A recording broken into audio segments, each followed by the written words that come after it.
Bom dia a todos. Explicando para vocês, nós estamos no Festival do Conhecimento, que é o primeiro festival online da história e público da história da UFRJ. O UFRJ que faz esse ano 100 anos, em 2020. Eu fico honrado com a presença da APAN. Eu sou recentemente filiado à APAN. Me chamo Mauro Reis e sou técnico administrativo na UFRJ. Eu exerço o cargo de editor audiovisual na UFRJ e sou coordenador geral da CPM, Central de Produção Multimídia da Escola de Comunicação. Sinta-se em casa com a UFRJ. Isso aqui é uma sala da UFRJ. Eu sou apenas o cara da chave e a casa de vocês. E nesse momento é uma construção de uma ponte entre a APAN e a UFRJ. Gostaria agora de ouvir vocês. Quem são vocês? Eu sou Viviane Ferreira, sou cineasta, estou presidente da APAN, que é a Associação dos Profissionais do Audiovisual Negro, mas o mais importante a saber ao meu respeito é que eu sou de Salvador, especificamente do Coqueiro Grande. É importante contar para o mundo que o Coqueiro Grande é o paraíso. E estou aqui, assim, disposta para a gente trocar essa ideia, falar um tanto mais sobre esse processo de construção e consolidação da APAN.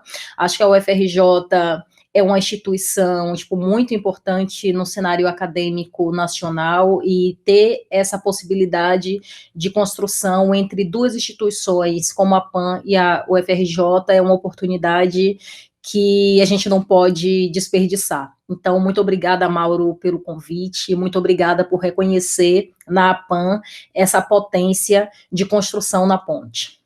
Eu sou a Verlane Moraes, eu nasci em Cachoeira, na Bahia, que eu pensava que era o paraíso, antes de saber que era o Coqueiro Grande, enfim, mas eu cresci em Sergipe, né, no Quilombo, em Sergipe, em Aracaju, e hoje em dia resido em São Paulo. E, bom, fui morar fora no Brasil, tem pouco tempo que eu voltei, então eu sou meio que cidadã do mundo aí, mas, bom, enfim, tem essa coisa de Sergipe e Bahia como esses lugares de origem, de crescimento, né? Eu sou especializada em direção de documentário pela Escola Internacional de Cinema de Cuba, e sou graduanda em Artes Visuais pela Universidade Federal de Sergipe. Tenho um grupo chamado Irmandade de Filmes, com o Davi e o Vinícius, que são também associados à PAN, e sou associada à PAN desde, né, a fundação. Enfim, sou cineasta, diretora, também faço os roteiros, também faço consultoria, também dou formação, aquela velha polivalência, né, do nosso meio independente, que a gente não pode ser só uma coisa, a gente precisa estar aí, né, fazendo várias frentes, né, e nessas frentes todas, né, também pensando nesse lugar da artista, né, da diretora, da cineasta, mas também tenta me juntar com os meus para construir esse espaço do qual eu vou poder expressar minha arte, porque a gente precisa preparar esse terreno, né, então por isso que entrei na PAN, né, para estar aí mais respaldada e mais próxima do meu meio cinematográfico, para poder construir pontes, né, e fortalecer mesmo a minha própria atuação, né, enquanto artista, enquanto, né, mais ou menos isso. Deixa eu falar do meu paraíso também, né, que é a Vila Nova Cachoeirinha.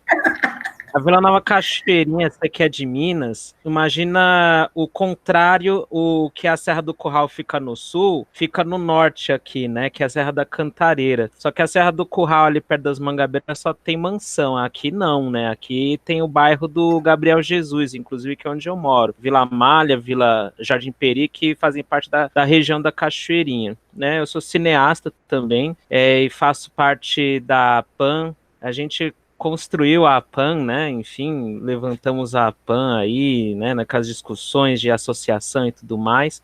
Eu tô junto com a Joyce e a Viviane no segundo mandato, como vice, não sou o Temer do rolê, é importante frisar isso, né, não vou dar golpe, enfim, né, e depois depois eu dar o golpe, a PAN virar branca, vixe, vai ser um inferno. Não é isso que vai acontecer. Agora, falando em relação à proximidade com a UFRJ, eu vejo que é muito importante a gente conseguir, a gente tentar elaborar ações de formação de galera, de aluno, não só da UFRJ, mas também de discentes no Rio de Janeiro, que estejam estudando em faculdades de cinema, que não seja necessariamente na UFF, e que o UFRJ possa ser um lugar que também a gente possa construir essas ações de formação dessa galera preta que está entrando em faculdade ou que está estudando na faculdade e que esteja querendo adentrar o universo cinematográfico. Eu vejo também o UFRJ como uma interlocutora muito importante no que de construção de algumas ações de oportunidades também para essa juventude preta que está entrando no audiovisual, que está buscando fazer seu filme ou entrando em set de filmagem, que seja, para que a gente possa elaborar, inclusive, política pública nesse sentido, financiamentos de TCC, de pessoas pretas que estão fazendo filmes, por exemplo. Eu acho que isso é fundamental. Claro que eu estou sonhando lá para frente, na utopia, mas é observando essa utopia que a gente consegue construir essas ações mais cotidianas mesmo, nem que seja da Viviane fazendo uma palestra fisicamente presente também, né? Na UFRJ, por exemplo, a Liara que trabalhou tanto tempo na Globo, foi assistente de direção, e não só as pessoas que estão aqui, né? Mas as pessoas que se congregaram na associação buscando, né, essa troca de conhecimento, formação e oportunidades também. Como o Renato já falou, a minha formação, na verdade, é em rádio e TV, e eu trabalhei a maior parte da minha vida profissional em televisão. Aos poucos, assim, logo recém-saída da faculdade, fiz o Unesp em Bauru, sou do interior de São Paulo, e depois fiquei muito tempo morando no Rio, e agora já estou há bastante tempo, 10 anos já de volta morando em São Paulo. E o que me interessa, eu acho, principalmente o que me interessou muito na PAN, eu, enfim, não entrei desde o início na PAN, entrei um pouquinho depois, a convite principalmente do Renato, que a gente se conheceu no ambiente universitário, porque eu, assim como o Renato, somos professores universitários, e eu acho que é importante a gente estabelecer essa ponte da APAN, que é uma associação de profissionais, com o ambiente universitário. Dentro das minhas colaborações na APAN desde 2017, que eu tenho podido participar e podido colaborar de alguma forma, eu tenho tentado muito nesse caminho também, Mauro, de como levar a PAN para o conhecimento dos universitários, né? De vez em quando convidam a gente, né, da PAN para ir, às vezes eu vou, às vezes o Renato vai, às vezes... Mas a gente tem tentado construir, eu acho que é muito importante isso que o Renato falou, assim, a gente pensar grande e pensar o quanto essa aproximação ela é necessária. E a gente, tanto o campo universitário, quanto o mercado, quanto os profissionais que não estão dentro da área acadêmica, têm a lucrar com isso. Então, eu acho que é bem importante isso que a gente está fazendo aqui hoje, estou bem feliz com essa possibilidade, e estou aqui para colaborar da melhor forma possível. Eu sou diretora e produtora executiva, principalmente, hoje em dia. Estou aí como diretora administrativa da APAN, e desde 2016 nessa construção coletiva de diferentes dinâmicas, de uma construção de maturidade coletiva também, né? Quando a gente pensa na formação de uma organização civil, é diferente da gente pensar na autonomia dos coletivos, que é da onde muitas das pessoas que são associadas provêm. Então, a gente começa também a ter uma outra discussão sobre como interferir, seja no mercado, seja na administração pública, mas com todos os desafios, um percurso de muito aprendizado coletivo, assim. Acho que isso é que a gente vai poder compartilhar aqui hoje sobre como é que a gente continua na formação de organizações pretas, na continuidade desse caminho que já nos antecede, mas trazendo isso dentro do ambiente do mercado audiovisual, que hoje é responsável por muita empregabilidade, mas também por uma construção de imaginário complexo, racista, estereotipado. Como é que a gente interfere nessa construção simbólica da nossa sociedade que nos atravessa cotidianamente, né? Valeu, gente. Grato. Estava pensando aqui com vocês falando, o racismo estrutural, ele é estruturante, ele vai no audiovisual, ele está, né, geral, nas universidades também. São 100 anos de UFRJ. Então, nos últimos anos, com a entrada de corpos pretos, corpos não brancos, na universidade, a gente está tendo uma tensão boa, uma tensão de luta. Já tem um coletivo de professores pretos, tem uma comissão dos coletivos da UFRJ, que envolve os vários coletivos que ainda estão... Tem vários coletivos existentes, vários coletivos que estão para ser criados em várias unidades, né, da UFRJ. Na Escola de Comunicação, que é onde tem o cinema na UFRJ, né, na Rádio e TV, tem o coletivo Bafos. Então, são várias possibilidades de conversas aí, né? Eu, enquanto um cineasta preto da UFRJ, e agora da APAN, é o meu desejo, mas também é quase uma obrigação empretecer esse Festival do Conhecimento. O Festival do Conhecimento sem o conhecimento dos não brancos é um festival torto, né? E aí vejo tantos alunos lá da UFRJ, eu estou lá há até pouco tempo, 10 anos, mas eu estou sentindo uma mudança de pessoas lá dentro. E essa mudança é necessária para ter pressão de dentro. As coisas acontecem quando tem uma pressão de dentro. Por exemplo, na UFRJ, se tem os coletivos pretos, todos os coletivos, para pressionar de dentro também, junto com a pressão de fora. Sem a pressão de dentro, a coisa não acontece. As pessoas não acordam. Eu estou muito curioso para ouvir de vocês como surgiu a APAN, por que surgiu a APAN? Acho que tem um momento que acho que é sempre bom a gente resgatar, o encontro de cinema negro Zósimo Bubu, de 2014. 2014 tinha sido um ano que, no cenário do audiovisual brasileiro, a gente estava vivenciando ali o desembolso de resultado de pelo menos uma leva considerável de projetos que tinham sido aprovados pela Ancine nos editais de 2013, né, 2013 e 2012. Mas acho que 2014 foi marcado por um ano que a gente estava conseguindo ver em circulação uma leva de projetos que tinham sido realizados com recursos do Fundo Setorial. Então, tipo, para todo lugar que a gente olhava, todas as telas que a gente olhava, tinha lá a marca do FSA. E a gente via uma série de realizadores e realizadoras assim comemorando o fato de terem sido agraciados pela seleção no FSA, ali dos editais de 2013 e tal. E aí a gente se deu conta que entre os felizes não haviam pretos. E a gente estava em 2014, no Rio de Janeiro, no encontro de cinema negro Brasil, África, América Latina, Zósimo Bubu, que é um espaço, né, pensado, idealizado por Zósimo em 2017, exatamente para ser um espaço onde a gente pudesse trocar entre a gente e pensar estratégias para se manter fazendo cinema, já que, né, foi a nossa escolha de existência narrativa no mundo.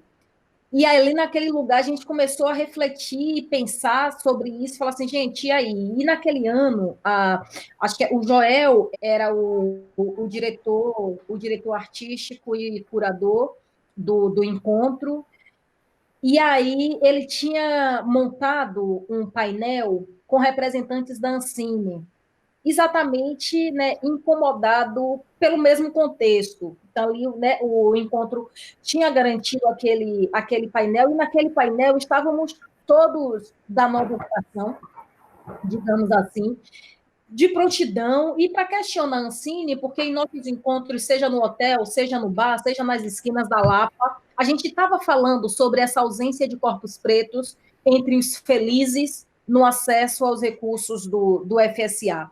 E quando a gente questionou dentro do Odeon a Ancine sobre a ausência dos corpos não negros, o debate foi a uma temperatura altíssima, e aí os representantes da Ancine, diante da temperatura altíssima do debate, diante de uma ausência de resposta convincente que pudesse fugir do lugar de assumir o próprio racismo institucional, devolveu para a gente a seguinte afirmativa. Veja bem, a Ancine não escolheu esses critérios e não elaborou esses editais sozinha.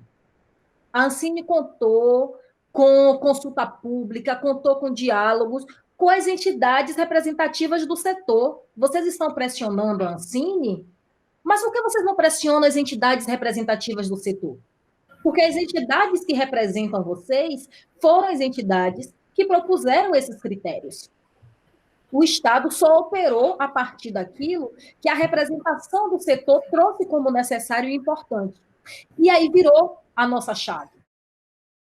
E aí a gente entendeu que, para além do espaço como o Encontro de Cinema Negro, que possibilitava painéis e propostas de diálogo, né, tipo, entre o Estado tipo, e realizadores, a gente precisava de uma outra forma de organização para garantir nosso lugar de proposição para a construção das políticas públicas no audiovisual.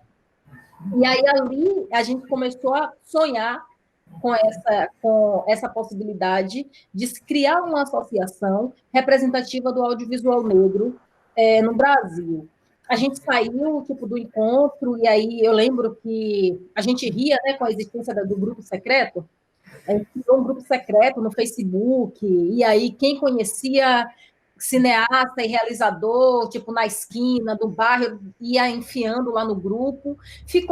Chegou também numa forma de gestão insustentável. Cada um também foi lidar com os desafios, né, e as demandas da vida, e aquela proposta acabou, tipo, morrendo. Só que em 2015, novamente, a gente se depara com uma outra atuação no Estado, a Ação Cultural Palmares, que tinha mudado a sua gestão, e a gestão daquele momento tinha decidido que iria criar um edital para premiar 30 obras de longas-metragens de realizadores pretos.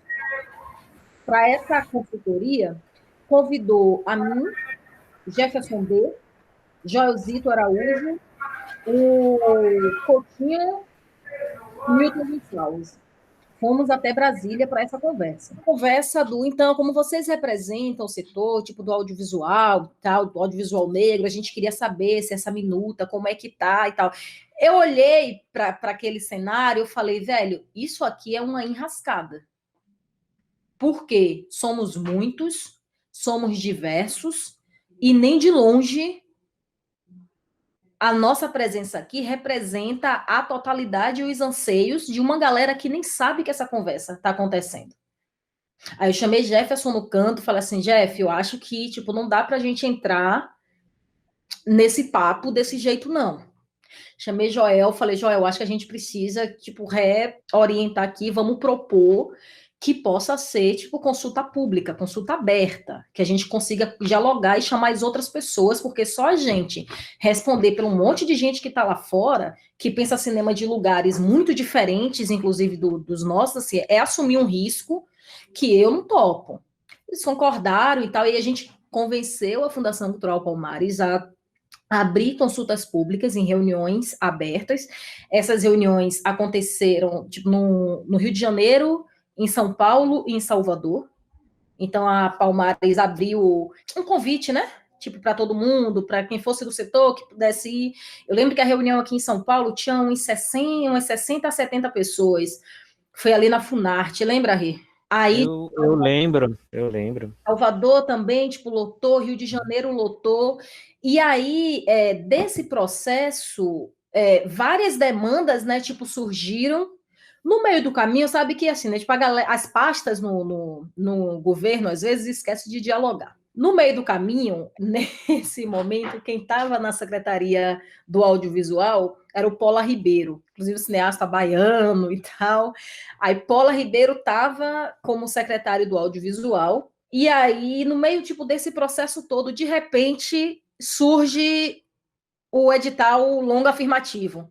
E aí a gente disse para Palmares, como assim? Vocês soltaram um edital e aí, tipo, está consultando a gente é palhaço, como é isso? É aquele problema no Brasil todo, porque aí já éramos de mais de 200 pensando, né, no sonho de pelo menos 30, e aí a SAV publica um edital para 3, aí a Palmares diz assim, olha, a gente não sabia que esse edital estava sendo construído, não foi construído com a gente, e aí no final das contas, aí a SAV disse para a Palmares, olha, investir no audiovisual não é demanda da Palmares, é demanda da SAV, se vocês queriam fazer isso, tinha que ter dialogado com a gente antes, ficaram brigando lá, e todos nós ficamos aqui, tipo, chupando dedo.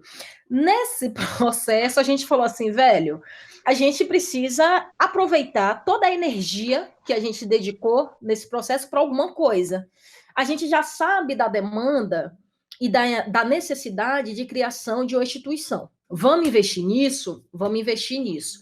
E aí, a partir disso, acho que um saldo aí de pelo menos 20 ou 20 e tantos realizadores e realizadoras negras que participaram dessas reuniões, assim, no eixo Rio, São Paulo e em Salvador, nesse momento se comprometeram com o ideal de criar a APAN.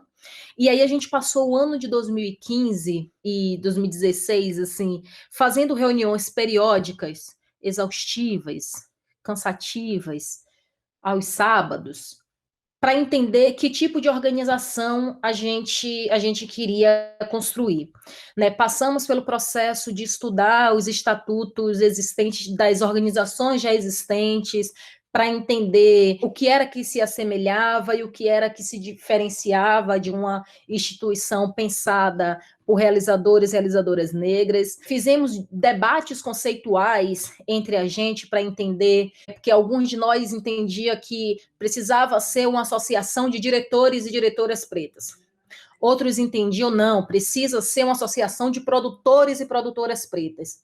Outros diziam, não, faz mais sentido uma associação de roteiristas pretos e pretas, porque somos todos roteiristas dos nossos projetos. Então, enfim, no final das contas, a gente entendeu que o que nos une é o nosso pertencimento racial. E seja na produção executiva, ou seja na função de contra-regra no set, ou seja na figuração no set, a gente, diante de práticas racistas, vai sofrer do mesmo jeito. Então, assim, tipo, os profissionais negros do audiovisual dentro do setor, alicerçado pelo racismo e por práticas racistas, ele está suscetível a vivenciar dores muito similares. Sabe? E aí a gente entendeu que seria uma organização tipo diferente, porque ela precisava lidar com o nosso pertencimento racial e não necessariamente com a função que a gente desempenha dentro do setor. E aí esse entendimento ele foi pacífico e a gente caminhou. Mais adiante a gente entendeu que não dava para a gente dialogar só com o nosso pertencimento racial, porque a gente também estava falando de disputa narrativa, a gente estava falando de disputa sobre os meios de produção. Então, era importante que a instituição ela dialogasse tanto com os profissionais, quanto com as empresas dedicadas, né? E agora, tipo, a gente conceituou como empresas vocacionadas para a produção de conteúdo audiovisual identitário, para que a gente consiga também enfrentar a dificuldade de acesso e gestão de recurso por corpos pretos. Porque a gente começou numa conversa lá atrás, né, dizendo assim, por que esse dinheiro da Ancine não chega até a gente? Porque o recurso, para que a gente tenha o poder de inventar, a gente não consegue acessar, porque a gente não chega nesse recurso. E aí é importante que a gente tenha estruturas, mesmo a gente tenha empresas que consigam, tipo, acessar esse recurso, gerir esse recurso, para que os indivíduos pretos se sintam estruturados mesmo para inventar de acordo com o que a nossa capacidade criativa nos permite. Então, acho que em um panorama não tanto sintético, o que traz a gente, né, até aqui como a PAN é exatamente esse percurso e com esses marcos históricos e fatídicos, que eu acho que é sempre bom a gente relembrar e reconhecer, né, como o diálogo com outros espaços e outras pessoas vão constituindo aí a nossa existência. Vivi, obrigado pela aula. Eu queria ouvir mais. Por exemplo, quando eu cheguei, já tinha, por exemplo, os GTs. Eu queria ouvir mais sobre os GTs. A ideia dos GTs foi uma forma também, porque a gente começou com 20 pessoas a associação, né? Dependendo da forma como se organiza, a gente se elegeu como a diretoria presidente, da forma como poderia se estabelecer os trabalhos e as ações da PAN, poderia ficar muito circunscrito na diretoria. E nunca foi essa ideia. Sempre foi a ideia de que quando você entra para a PAN, quando você se associa à PAN, é que essa pessoa pertença à PAN no que diz respeito às ações, a discussões de ações e por aí vai. E como a PAN, e como a diretoria, ela não, enfim, no sentido prático mesmo, a gente não consegue dar conta de tudo. E nem a ideia é essa, é que a gente possa ter outras pessoas também discutindo e que a gente coloque sempre a bola da discussão da nosso protagonismo nesses tipos de ações. Então, a maneira prática, como a gente dialogando, a gente entendeu que fazia sentido, era dividir por grupos de trabalho, que a gente chama de GTs. Então, a gente precisa fazer uma interlocução com a UFRJ. Precisa todo mundo fazer essa interlocução? Não. Quem está mais afinado com o universo universitário, mas com o ambiente universitário, a gente pode reunir num grupo de trabalho destinado, dedicado à formação. Quem tem mais interlocução a empresas de distribuição, ao mercado, a gente tem o GT de distribuição, de mercado, e assim a gente foi atribuindo a isso. A gente foi trazendo esse tipo de organização. A gente não começou como uma fundação, né, com dinheiro, né, para poder investir. Porque se fosse isso, a gente poderia remunerar essas coisas todas. A gente não tem, é mais, por enquanto, né, é mais esse sentido de quem tem afinidade com o assunto se reúne no GT, e a gente tem elaborado algumas ações nesse sentido. E isso, como resultado, a gente pode ver ações no Rio Content Market, que agora é Rio 2C, Seminário do Audiovisual Negro, dentre outras ações, a parceria com a Netflix, né, a Pan Netflix, lá com o curso de roteiro, e outras ações aqui que agora não está me vindo à memória, mas, enfim, a gente começou nesse tipo de ideia e organização, o Mauro. Eu acho que os GTs eles têm um trabalho para fora e para dentro, né? Então, tem a mobilização que acontece para dentro, e a gente busca, entre conselho e diretoria, também acompanhar, cada um acompanha um GT, e no caso eu estou no GT de comunicação, o Renato no GT de formação, Viviane no GT de fomento, e assim a gente vai se dividindo, a Thaís Scabio, que é conselheira no GT de distribuição. E pensando no GT de comunicação, o nosso trabalho para dentro é justamente organizar toda essa comunicação, desde a recepção do associado, até a gente conseguir fazer a divulgação das ações que a associação está tendo para quem faz parte da associação. A gente está se mobilizando atualmente em torno do FAPAM. E o FAPAM, ele é um fundo de amparo aos profissionais do audiovisual negro dentro desse período da pandemia. Então, a gente tem que dar conta dessa comunicação interna, mas também fazer com que esse fundo fique conhecido para fora. Então, por exemplo, amanhã vai ter uma reunião do GT de comunicação para pensar isso. E aí a gente começa a pensar também quem a gente pode aproximar dentro da associação que colabore para que essa iniciativa vá à frente. A mesma coisa do GT de distribuição, eles estabeleceram um catálogo, né? Abriram um formulário onde as pessoas cadastram seus filmes. Isso consolidou um catálogo de filmes de associados, e assim a gente consegue fazer com que os filmes circulem por outros espaços, para além dos festivais e das mostras. Então, as ações elas vão sempre pensando nessa interlocução dentro e fora.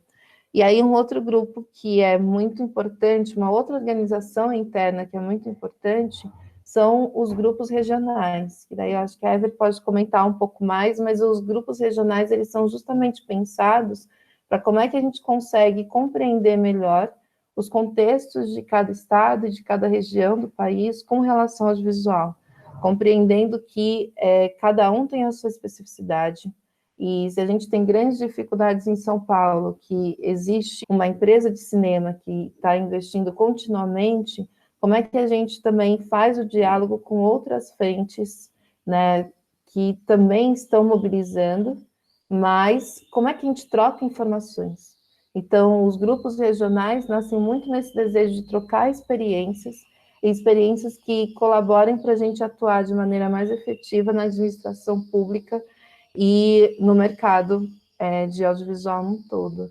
Então, acho que a Eve pode comentar um pouco mais do que já foi feito junto aí com a PAN Nordeste, e também acho que as especificidades mesmo, né? Porque às vezes a gente olha muito para Rio, São Paulo, mas existe um outro universo do audiovisual e outras experiências que a gente precisa trocar também, de produção e de financiamento. Eu acho que é muito importante, né, os apontos que a Joyce e o Renato falaram, principalmente com todo esse histórico, né, porque é sempre importante a gente voltar aos tópicos que fizeram com que avançasse, né, essa organização. É sempre importante, porque escreve essa existência dentro de um contexto, né, que é o contexto no qual a gente está tentando o tempo todo mudar, né, certos lugares, certas práticas racistas institucionais que existiram no Brasil, nesses 100 anos de cinema, digamos, branco, né, no Brasil, e que é importante a gente pontuar quem estava nesse momento, quais são, né, os fundos que estavam, como estavam, toda essa articulação que foi feita para poder fazer uma mudança significativa nesse cenário.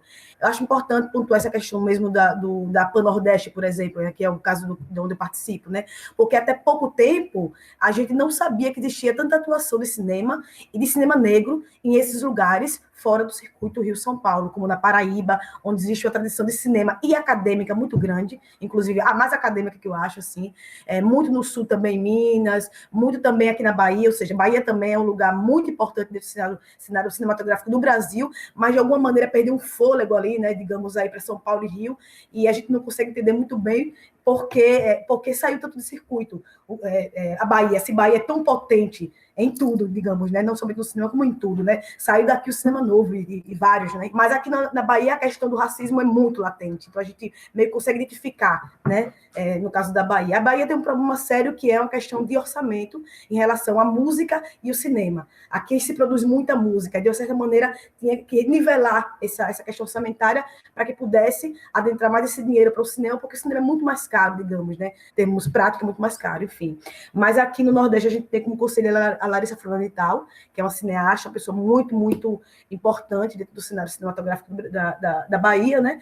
É importante, sim, essas ações, né? Essa setorização na própria PAN, né? Para que a gente consiga, que eu acho muito interessante justamente por isso, porque embora a questão administrativa da PAN seja mais aí no eixo, né? Se abre esse espaço para que o pessoal do Nordeste possa falar das suas especificidades, que tem especificidade, fazer cinema aqui no Nordeste, né? Tanto em meios de recursos, de editais, tudo é muito mais limitado, digamos assim, né? Então, a maioria dos cineastas que são cineastas aqui na Bahia ou no Nordeste tem que migrar para São Paulo, para o Rio, como, por exemplo, eu fiz, né? Como o Vianney fez há não sei quantos anos atrás, para poder se estabelecer dentro desse mercado. É importante a gente construir aqui, e ainda assim a gente está muito pautado nisso, de estar sempre nesse circuito, sempre nessa coisa de sair daqui. Então, acho que é importante esse braço, né, da PAN dentro no Nordeste, no caso aqui da Bahia, para a gente poder cada vez mais buscar não somente uma relação muito boa com o que está acontecendo no circuito, mas também buscar essa independência, buscar, né, trazer o que é de melhor, né, nas discussões em termos da acessibilidade desses recursos e tal, esses editais, grandes editais, que não é o caso da gente. A gente tem Pernambuco, que tem, digamos, uma hegemonia cinematográfica dentro do Nordeste, mas não sei porque a Bahia não tem, ou, né, outros lugares poderiam ter, que eu acho que eu queria fazer só um panorama assim, da minha atuação na PAN, assim, do que me levou a entrar na PAN e porque eu me mantive aí, que eu acho muito bonito.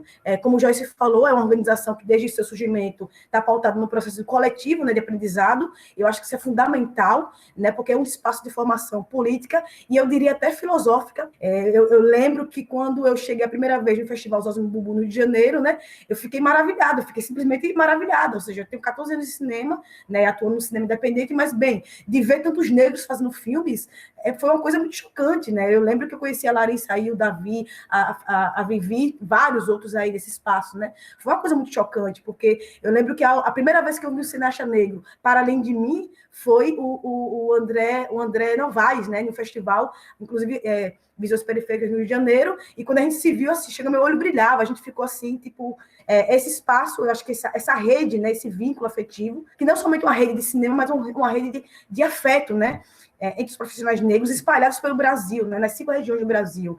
E o que muda, né, em pouco tempo de atuação, né, da PAN, o cenário audiovisual no Brasil como todo. Tanto no sentido de querer entender e demonstrar os números, né, que é importante, né, a gente vive num país burguês, né, digamos. Então, o papel e o número é muito importante, então a gente consegue demonstrar, através de números, né, a quantidade de profissionais negros que existem espalhados pelo Brasil, onde a gente nem sabia que existiria, negros, como também a qualidade desses trabalhos. E assim expor algo que a gente já sabia, né, e que o movimento negro vem batendo há décadas, né, pautando há décadas, que é o racismo, né, que impera desde os seus mecanismos institucionais para manter a estrutura política de poder, que nesse caso é o poder da imagem branca sobre os corpos negros. Então aí a gente passa a entender que esses profissionais estavam aí, mesmo sendo invisibilizados pelo mercado cinematográfico branco ou pelas políticas públicas. Né? A gente já existia, bem, capengas ou não, mas já existíamos aí dentro das atividades de audiovisual no Brasil, mas completamente invisibilizados por esse mercado. Então, com a PAN fica mais evidente esse espaço de luta, né, que a gente precisa cada vez mais exercitar pelo acesso ao dinheiro, principalmente, ou seja, que deu esse boom que deveria ser a prioridade, né, para que pudéssemos ampliar as nossas potencialidades enquanto a grande maioria dos cidadãos brasileiros, né, mais precisamente, né, porque somos a grande maioria. Para mim, eu digo isso porque para muitos de nós foi um espaço de politização mesmo, porque é difícil, ou seja, você é artista, e a gente sabe que ser artista não é só um devaneio branco de arte pela arte, nunca foi. Eu tenho um pai artista, eu sei como é difícil ser um artista negro, né, nas artes plásticas, principalmente de onde eu venho. Então, mas aí na PAN, a gente consegue fortalecer mesmo, né? Você era só um cineasta, aí dentro desse espaço branco, e tentando se estabelecer nesse lugar, e quando você vê um outro negro, e seu filho parece com o outro, e você parece com o outro, e o outro também tem as mesmas inquietações que você, isso te dá uma nuance na sua vida que é, né, enfim, imagine. Então, essa coisa de implementação de políticas públicas, né, exemplo de políticas de cota, por exemplo, na área do audiovisual, que eu acho importante também pontual, né, que a PAN pontua o audiovisual e não o cinema, foi uma coisa que me chamou muita atenção, quer dizer, o audiovisual expande ainda mais, até porque eu não acho que faço só cinema. Eu vendo as artes plásticas, por exemplo. Eu faço videoarte, eu faço arte contemporânea, eu faço vídeo híbrido, ou seja, então essa coisa do audiovisual achei muito interessante, e dos profissionais, como Viviane pautou, né? De toda essa cadeia criativa, de produção, de difusão, de exibição e de fiscalização, porque se a gente não fiscalizar, né, não adianta, né? Então, eu achei muito interessante que conseguia dar essa amplitude, né, toda para o meio, e também derrubar um pouco do que a gente tinha como uma ideia de cinema de autor, né? De que esse produtor, esse diretor que teria mais tomaria frente, né? Ou seja, estaria à frente dentro das funções do cinema. E não, a gente está falando dos profissionais todos, até porque quem construiu o cinema nacional também foram os corpos negros, mas desde das partes mais técnicas, enfim.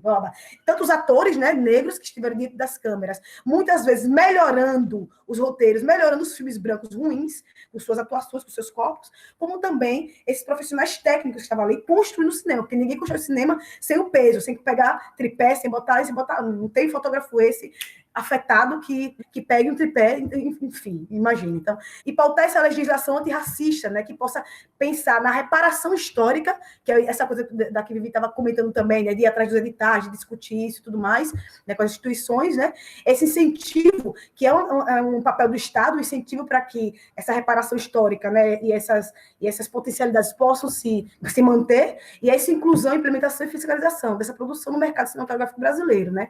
Então, eu acho que é interessante que a PAN trabalha no sentido de manter as conquistas do meio também, e não deixar que essas conquistas sejam ameaçadas e desapareçam, como está acontecendo agora, desde um tempo, os editais, financiamentos que perdemos antes desse desgoverno e desse desgoverno, e também propor novas conquistas, né? Não parar por aí, além de, né, resgatar, ou seja, manter o que conquistamos, não deixar para que isso se acabe e propor novas mudanças, porque ainda tem muito para se fazer, né? Temos profissionais negros formados em universidades públicas, nos diversos níveis, né, tanto na graduação, pós-graduação, mestrado, ou seja, em universidades públicas, né, que é importante frisar isso. Então, entendemos esse lugar de mudança de paradigma, ou mudança epistemológica dentro do espaço acadêmico como um lugar estratégico. Eu acho que é muito estratégico, né, porque aí vai estar, nos próximos anos, sendo condensado, catalogado todo o conhecimento. Lembrar de que é sempre importante saber que a morte simbólica ela é mais sofisticada. Primeiro, a gente morre nas academias, a gente morre nas imagens, a gente morre na arte, inclusive, para depois se configurar essa morte dos corpos negros no espaço, digamos, democrático-social. Primeiro, as pessoas têm medo, e a gente tem medo de imagem, a gente sonha o tempo todo, e a gente tem medo do outro. E essas imagens estão o tempo todo aí permeando o nosso imaginário, e faz com que a gente tenha medo do outro e mate o outro. Então, existe uma morte simbólica que ela é anterior à morte física, e ela é muito, muito sofisticada, e é um projeto de Brasil, né? Um projeto de Brasil. Então, eu acho que falando desse lugar acadêmico, de lugar estratégico, eu queria falar um pouco sobre a questão principalmente com esse Covid agora que veio, né? Que veio para... veio uma desgraça, mas veio também para a gente pensar várias coisas, né? A gente está percebendo que cada vez mais as redes, né? Digamos, as redes são cada vez mais importantes para a gente. Agora, mais do que nunca, a gente está pelas redes, a gente está se comunicando só pela rede e aprendendo e, enfim, compartilhando, né? A gente está longe de ter uma democracia, digamos, ou ter uma acessibilidade plena do nosso povo às redes. Então, eu fico muito preocupada quando a gente fala assim, as redes, não. A gente vai nos quilombos aqui mesmo em Cachoeira, lá em Sergipe, ou seja, e não há nem energia elétrica, imagine, internet, então, mas a gente está percebendo que é um lugar importante, estratégico. Então, eu acho que é muito legal quando, não sei se foi a Joyce ou o Renato falaram sobre essa coisa da PAN catalogar essas obras, quer dizer, o quanto que a gente vai entender que o audiovisual é a grande potência educacional, né? Ou seja, a gente daqui a pouco a gente pode falar sobre qualquer tema dentro da universidade, desde os filmes, né, negros, né, desde os filmes dos cineastas negros, que estão pautando temas que a universidade já vem pautando, ou seja, e através de filme, o que é muito mais, digamos, metodologicamente muito mais avançado, muito mais interessante, né? Então é isso. Só para fechar, eu queria falar desse lugar de segurança, né, de unidade, que para mim foi muito importante, um lugar seguro e que uniforma um pouco a minha ideia, as minhas, né, obsessões, as minhas, né, dentro do que eu quero fazer, que é cinema, né, de certa maneira fortalece a gente enquanto profissional, e aí também dentro da PAN, que eu acho muito bonito também, cabe todo um processo de erro e de acerto, né, que você vai entendendo, né, que você vai se formando aos poucos, porque muitos de nós não tivemos acesso a essa formação política, né, e estávamos aí meio que sós, aí meio que segregados. A gente também entender justamente isso, né, de que ser artista no Brasil, né, nesse caso cineasta, é muito mais complexo, né? A gente não consegue desassociar essa arte das questões culturais, sociais e políticas, né? Então, por uma conquista de espaço para que essa arte se efetive. Então, mais ou menos é isso que eu queria falar em relação a a importância, eu acho que de estar na PAN e das pessoas que vão estar aí assistindo a live, né? De que, o que é a PAN e como é que isso transforma e tal. Eu acho que, nesses sentidos que eu falei, eu acho que é muito importante. Enfim. Maravilha. Fiquei aqui pensando coisas. Quando eu fui aluno da UF, eu sou de BH. Chegando em 2000, vou fazer cinema, vou caçar os meus. Cinema não se faz sozinho. Mas eu era o único preto. O único não. Tinha mais um, que hoje é meu sócio, Roberto Souza Leão. E eu não lembro mais de outro preto na faculdade da UF. E a UF, nessa época, o cinema era uma habilitação da comunicação social. Hoje ela virou audiovisual. É uma coisa estranha, né? O cinema é atravessado, né, pela comunicação social, mas antigamente, eu acho que lá na UNB, quando começou, ela era mais ligada a belas artes, né? Eu acho que tem mais a ver. Mas a questão é o seguinte: em 2010, eu viro um concursado da UFRJ na Escola de Comunicação. Também poucos pretos alunos que eu vi. De 2010 para cá, começa de 2015, já muda, já não é tão mais, né, só aquele mar branco. E há uns 3 anos atrás, eu entrei no mestrado e fui fazer uma aula, fui voltar na UF, depois de mais de 10 anos. Fui voltar com uma aula do César Milhorim. Era uma aula de pós-graduação que envolvia tanto mestrado quanto doutorado. E ali, quando eu cheguei ali, na aula, eu fiquei assim, espantado, porque a maioria era preta. E eu fiquei assim, foi um baque, porque a minha última imagem na UF foi eu, enquanto aluno de graduação, quase que o único preto ali. E no mestrado, na pós, gente fazendo doutorado, gente em cinema, e aquilo ali foi um baque que eu fiquei emocionado, assim, fiquei, caramba, a minoria, tinha 2 brancos lá, eles eram minoria. E eu acho bonito essa entrada desses, né? Porque eles estão fazendo a graduação, agora quer fazer pós, quer fazer mais coisas. E aí, eu estou imaginando agora os alunos da UFRJ, da UF, e no país inteiro, que querem estudar cinema, se deparam com a PAN, se deparam com essa efervescência, e ao mesmo tempo, dose, ao mesmo tempo que tem esse crescente, essa coisa pulsante, tem uma coisa contrária, né? De elitizar de novo as faculdades, sempre sofrendo um ataque, vamos acabar com a coisa pública, vamos acabar com a entrada de outros corpos, né? Vamos voltar ao que era. E junto com isso também, parece que são vários ataques, né? Ataque ao cinema também. A gente está falando de dinheiro, mas agora tá todo mundo sem dinheiro, né? Cadê o dinheiro do cinema? E aí isso dá uma explicitude na questão dos... se quando tinha dinheiro já estava difícil para os pretos, para os não brancos, imagina agora. Então eu fico imaginando um estudante de cinema nessa situação, preto, preta, nessa situação de ataque do Brasil ao cinema, ao audiovisual, a volta ao que... Eu queria que a Liara falasse um pouco desse macarrão de coisas que eu falei aqui agora. Bom, Mauro, eu vou falar de um lugar que é de uma pessoa que está dentro da universidade já faz bastante tempo, né? E que entrou, saiu, universidade pública, universidade privada, universidade pública, agora dando aula, universidade privada. O que eu percebo muito é essa importância que a gente tem de explicitar a representatividade. E eu acho que, nesse sentido, a PAN é muito importante para isso. Isso que você relata, de tipo, o quanto importante foi, né? E isso resvala um pouco também no que a Evelane estava falando, né? De você chegar num lugar e você encontrar os seus pares, isso faz muita diferença na sua formação. Porque você se sente seguro, você se sente acolhido e você sente que você tem com quem trocar. Então, eu acho que as pessoas negras, as pessoas pretas dentro da universidade, seja da universidade pública ou da universidade privada, no nosso país, a gente está sempre passando por aquela situação de sermos os únicos, né? De sermos poucos.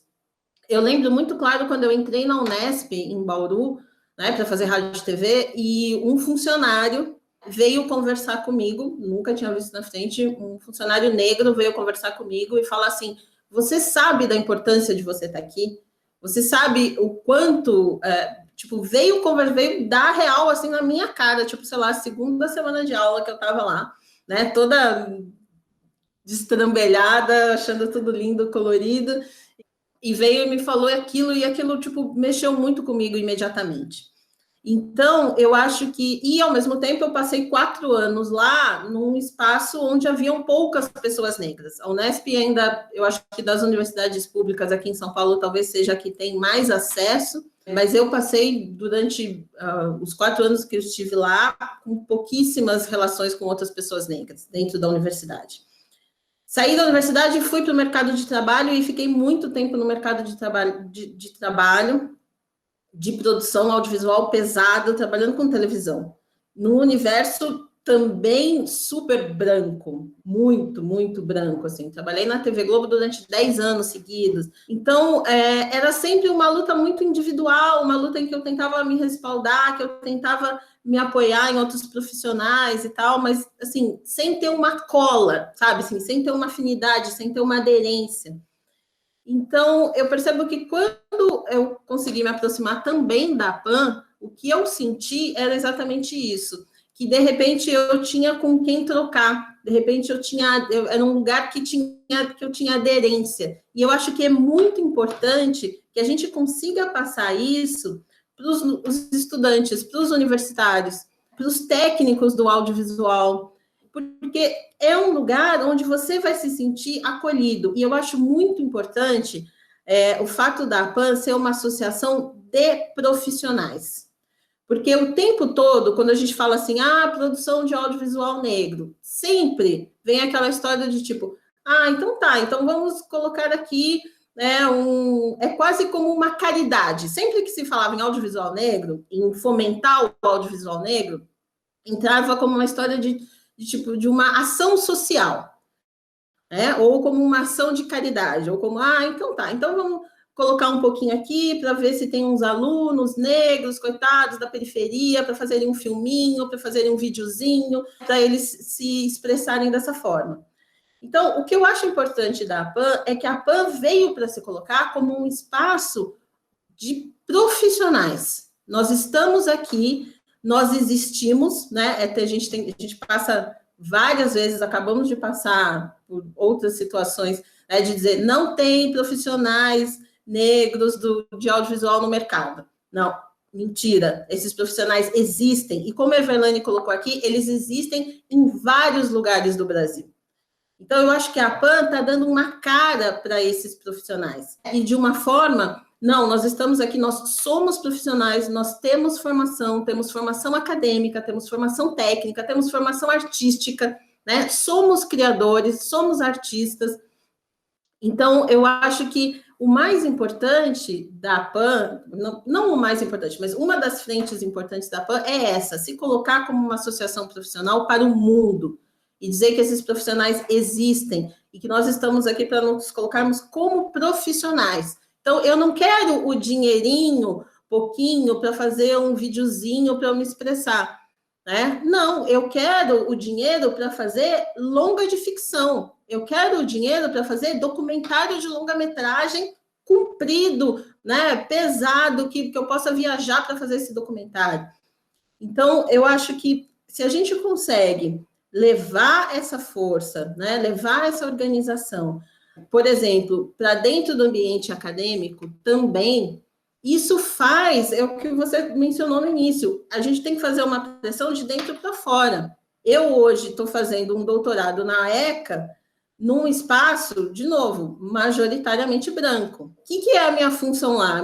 O que eu vejo como minha função lá, além de estudar e de buscar a minha própria formação, e contribuindo da forma que for possível, né? Então, por exemplo, nós já conseguimos fazer algumas ações da ECA com a PAN, coisas que, né, que ainda foram poucas, a gente quer fomentar mais isso. Esse espaço que você tá abrindo no Rio, também acho que é importantíssimo a gente aproveitar esses canais. Então, onde os associados estão, eu acho que a gente tem que focar nesses canais e forçar, né? E fazer essa pressão de dentro para fora. Por quê? Porque se a gente não fizer essa pressão, hoje na USP, a gente também já tem mais alunos negros em vários cursos lá dentro, né, fruto de uma ação de políticas públicas que não é de hoje. Então, a gente já encontra com quem trocar. Eu encontro com quem trocar dentro da USP. Mas, mesmo assim, ainda são poucos. Mas o que a gente faz? A gente tenta se organizar e a gente tenta exercer essa pressão de dentro para fora. Eu acho que isso é muito importante. Ao mesmo tempo, em universidades privadas, hoje eu estou como professora. Então, eu estou como professora em 2 universidades privadas grandes aqui em São Paulo. Então, o que eu tento fazer também? Tento ir ali, né? A gente vai tentando colocar um espaço, levar a PAN, não só a PAN, mas levar profissionais, levar trocas. Para quê? Para que esses espaços, né? A gente vai ali exercendo pressões, às vezes são pequenas pressões, mas elas são necessárias. E se eu me sinto fortalecida por estar na PAN, fica mais fácil de eu exercer essa pressão do que eu tentar exercer essa pressão sozinha. Eu ganho um respaldo da associação, né, que fala, olha, não, mas eu sou associada, eu também represento a PAN, eu também, né, eu tenho um respaldo de um grupo que me ajuda nisso. Então, isso é extremamente importante. Então, eu acho que quando a gente consegue agir, mesmo enquanto indivíduo, quando você tem um respaldo de uma associação, mesmo quando você está agindo individualmente, você se sente fortalecido. E eu acho que é importante a gente tentar levar isso para quem está em processo de formação, para que quando essas pessoas que estão em processo de formação, né, estejam prontas para chegar no mercado, elas cheguem no mercado muito mais fortalecidas do que eu cheguei, do que você chegou. Por quê? Porque elas sabem que tem uma associação que os representa. Mauro. Fala, Vivi. É muito bom ouvir ouvir a galera, né, falar sobre o processo, que aí a gente vai lembrando de coisas. Eu lembro que a gente, no processo de constituição da APAN, a gente debatia muito o nosso direito à experimentação. Então, assim, essa coisa de que a gente precisava ser uma organização que entendia a importância do direito à experimentação, porque o direito de errar está aí para todo mundo. Mas o erro das pessoas negras sempre foi constantemente penalizado, né? Como se a experimentação não nos fosse possível, né? E aí, nesse sentido, assim, uma das coisas que a gente debateu foi a constituição da instituição mesmo. A gente pode experimentar uma instituição em que a diretoria, né, que é esse espaço em outras organizações legitimado como o espaço de poder, o espaço de fala, o espaço de representação, tenha uma estrutura enxuta, sabe? Tipo, a gente não precisa criar uma organização que a gente precise ter, sabe? Diretor de entrada, diretor de saída, diretor da sala do meio, diretor da cozinha, diretor da varanda, diretor do teto, só para garantir amaciar o ego de um maior número de pessoas que gostaria de sair ostentando o título ou a função de diretor disso ou diretor daquilo de uma organização nacional. Então, aí a gente pensou assim, porque isso traz também outros entraves, né? Que é quando você cria uma organização com 15 diretorias, você está trazendo 15 subjetividades, 15 problemas, 15 possibilidades de conflito. A gente já nasceu sabendo que queria ser uma organização nacional, e aí acho que a nossa experiência também do precisar fazer tudo em nossas produções audiovisual fazia a gente pensar em questões muito práticas, sabe? Como a gente faz para recolher a assinatura de 15 pessoas quando a gente precisar deslanchar um processo tipo, no cotidiano, sabe? Como a gente faz para consultar, tipo, 15 pessoas ao mesmo tempo, quando você precisar tomar uma decisão, se sobe a logo da associação ou tira a logo da associação. E aí, obviamente, a gente foi olhar para a experiência de outras organizações negras que existiram na história e que acabaram perdendo fôlego por conta de tensões internas em função desse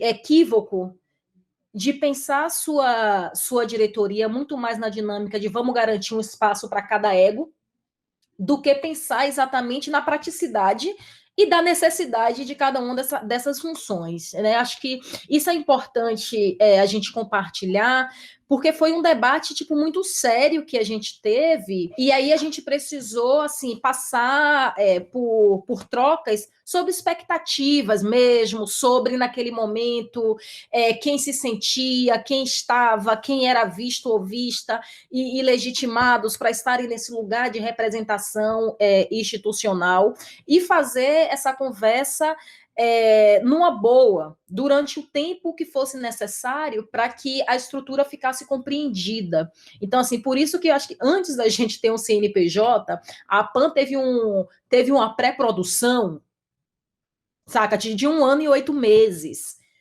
E isso, assim, para mim é um dos maiores trunfos do nosso processo, saca? Mas, de outro lado, a gente também pensava que, a gente também não pode centralizar os lugares e a legitimação para a tomada de decisão. E aí os GTs, eles também cumprem essa função. Porque à medida que, né, a gente pensa uma estrutura de GT, e aí a gente pensa a distribuição, né, por pautas, né, e por eixo, é o GT quem delibera sobre determinadas questões. Então, tipo, você não tem também uma estrutura em que a diretoria ela decide o que é que a instituição vai fazer, sabe? Os GTs têm sua autonomia, inclusive organizativa, saca? De pensar, tem GT que tem coordenador, tem GT que não tem porque acha que não precisa ter. E tudo bem também, porque as pessoas que integram o GT é quem define como é que o GT vai funcionar. Isso faz com que a gente também redistribua internamente os espaços de representação e os espaços de tomada de decisão. Constantemente, a gente faz coisas, chega a demanda, assim, tipo, Liara é uma das figuras que, tipo, a gente transfere, tipo, muita demanda representativa mesmo, assim, precisa falar, a PAN foi convidada para falar, tipo, não sei aonde. Eu não posso, Joyce não pode, Renato não pode, sabe? Tipo, já tem uma. Hoje já tem, tipo, uma galera, umas 7, 8 pessoas, que a gente já vai consultando depois, de um em um, e depois, tipo, vai para. Tipo, Eve e Liara, tipo, são umas dessas pessoas, assim. E aí a gente também vai trabalhando com essa ideia de uma representação também coletiva dos o outro e último item que eu acho que foi muito importante desse nosso princípio institucional foi entender qual seria a nossa pauta reivindicativa. Né? Então, assim, como a gente se organizar em torno de uma pauta política reivindicativa, exatamente porque a gente entendia que, do ponto de vista de atuação política, éramos diversos, a gente tinha pessoas que já tinham participado de muitas outras formas de organização e de embate político. Tinha gente que a primeira reunião que tinha participado para pensar politicamente a própria atuação tinha sido ali com a PAN, sabe? Então, assim, tinha gente que era viciado por questão de ordem, saca? Tinha gente que não sabia nem o que significava o vício do questão de ordem. Então, a gente precisava de uma pauta que fosse unificadora e as pessoas, do seu lugar de compreensão e de existência, pudessem se orientar por ela, né? E aí é que a gente escolhe as políticas de ações afirmativas.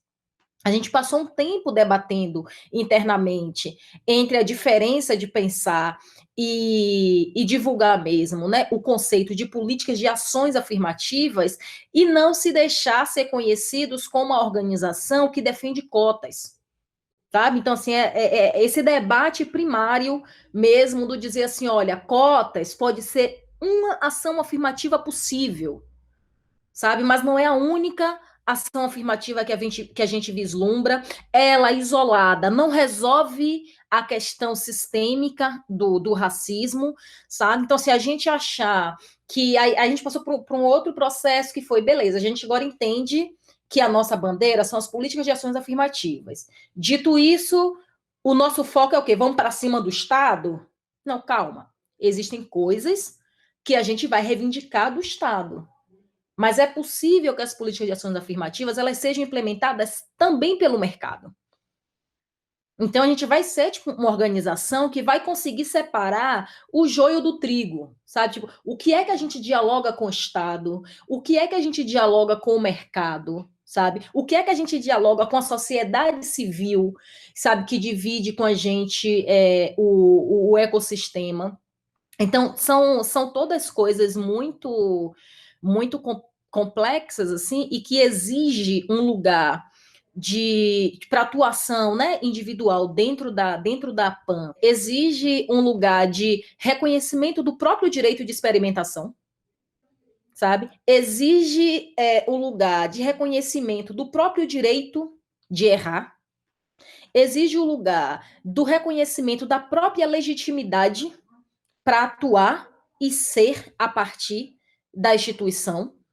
E aí, muitas vezes, assim, porque a gente está falando das coisas maravilhosas da organização, mas a gente também sabe que, assim, muitas vezes, algumas pessoas e uma quantidade significativa de pessoas entra na PAN e não consegue entender muito bem a dinâmica que ela funciona, porque não é parecido, realmente não é parecido com nenhuma outra instituição.